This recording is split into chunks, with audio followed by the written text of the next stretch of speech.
Chapter 5 The Dark Zone. Jane's question was too much for our classmates. They all suddenly went mental, leaping up and down like frenzied monkeys. Rosie Taylor put her hands on her lips. I'd never have put you two together, Jane. Roman's so... She looked me up and down. Disgusting and weird. I'm standing right here, I said. Even though I'd never understood why Rosie Taylor is always nasty to me. For example, last week she told Mrs. McDonald that I'd hidden the school goldfish in my underpants. It turned out that Gamble had actually eaten it. In year 5, for some reason, she spread a rumour that I had 8 nipples like a cat. Still, just because I'm used to her being horrible all the time doesn't mean that I like it. Well, said Jane coolly, I think Raymond's got lots of good things going for him. Plus, he's totally cute. I felt myself going red. No one had ever called me totally cute before. Apart from Mum, who always says I've got big brown eyes like a baby camel, hair like a poodle, and a face like a sweet angel. I'm not going to boast, by the way. I know all mums say that stuff, even if their kids look like swamp monsters. Ugh, whatevs, said Rosie, pouting and showing Jane the palm of her hand. She turned to the rest of the line and swept her hair back dramatically. It's official, people. We'll have to call them Joman or Romaine. They're an item now. Yes, we are, said Jane, to no one in particular. I have to say, she looked extremely pleased with herself. Ugh, yuck, said Rosie. Pass me the sick bucket, Kevin. I think I'm going to vomit. I gulped. I mean, being Jane's boyfriend was pretty epic news, but still, it would have been nice to have had some warning so I could prepare myself. I said to Jane, just so I know, what exactly do I have to do as your boyfriend? Jane patted my head. Oh, don't worry. We don't have to kiss each other or anything. Phew, I said. Don't get me wrong. She didn't look like she was carrying any diseases, but still, if putting on trousers could kill you, imagine what kissing a girl could do. We'll just walk around together and stuff, she said, twirling her hair around her finger. Fish are so romantic. I had no idea if this was true or not, but I needed to say something boyfriendly. How about a quick joke, I thought. I cleared my throat. Well, in that case, I said, I'll send you a tin of tuna on Valentine's Day. Jane laughed. Oh, you're so funny, Raymond. Yes, it turns out I was brilliant at being a boyfriend. But of course you won't really send me a tin of tuna, will you? She said, her face suddenly turning serious. You'll send me something nice, like a nice card and a teddy bear, and you'll write me a poem as well, because that's what boyfriends do. Oh, I said, my palms beginning to sweat. That was a lot to remember. I wish I'd brought a pen with me and a notepad so I could jot it all down.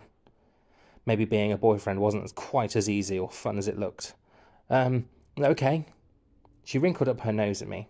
Oh, you're so sweet. The entrance to the aquarium was shaped like a shark's mouth. I knew how harmless sharks are, so I thought this was pretty cool. Jane didn't. Oh, Roman, she said, gripping my arm. Oh, I'm so scared of sharks. This was officially the first time a girl had actually ever held my arm. I wasn't sure what to do, so I decided to make her feel better by using a fact. Actually, you should be more scared of your own trousers, I said. Jane unhooked her arm from mine and looked at me strangely. There was a long, uncomfortable silence, which was only broken when Gamble suddenly clambered up on top of the entrance and rode the shark's nose like a horse, screeching, "Yeah! Ride him, shark boy!" When Miss Clegg eventually pulled him down by the ankles, we trooped into the foyer. Mrs. McDonald handed everyone a clipboard and told us to take notes and draw pictures of anything interesting. Gamble bashed each of us on the head with his as we walked past. The first room we went into was called the Dark Zone. It was pitch black, with dimly lit tanks full of strange-looking deep-sea fish. There were loads of mums and toddlers in there, and the kids were all running about and screaming. Dark and noisy, I thought. The perfect place to eat my donut. As the rest of the class dodged past the little ones to huddle round the tanks, I hung back. I reached into my pocket. And then there was a tap on my shoulder. "Hi, Roman," whispered Jane into my ear. I wondered where you'd gone." "Oh, hi," I said, quickly pulling my hand out. "So, Rosie mentioned something on the bus," said Jane. "Something about, I don't know, a jam donut or something?" "Oh, I'm not sure what you mean," I lied. I didn't want the whole world to know about this donut.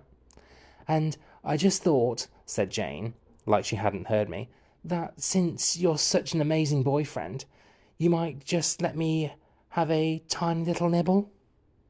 In the green light of the shark tanks, her eyes twinkled like jelly tots on a birthday cake. I did my best to say no to her. "But I'm really hungry," I said, "and I haven't had any breakfast." Jane suddenly looked really sad. "My mum and dad don't let me have anything sweet at home," she said, wiping something out of her eye. "And I don't get any pocket money, so I never get a chance to buy a donut for myself either. You'll share an eensy-weensy bit with me, won't you? Romy-womy? Pretty please?" I didn't know what to do. I felt really sorry for her. Imagine a life without donuts. What would you have to live for? But still, this wasn't just any old cake she was asking for. A horrible thought came into my head. "You're not just going out with me for my donut, are you?" I said. Jane's eyes opened wide. "Oh, absolutely not," she said so loudly that half the class around could hear her. Check it out, peeps. Looks like Joman's relationship's on the rocks," grinned Rosie. A few people sniggered before turning back to the tanks.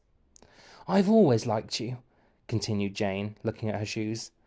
"It's just a total coincidence that on the day you became my boyfriend, you just happened to have a delicious jam donut in your pocket." And she smiled at me.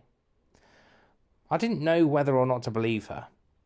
Well, thankfully, I was interrupted by Mrs. McDonald screaming, "Get out of there!"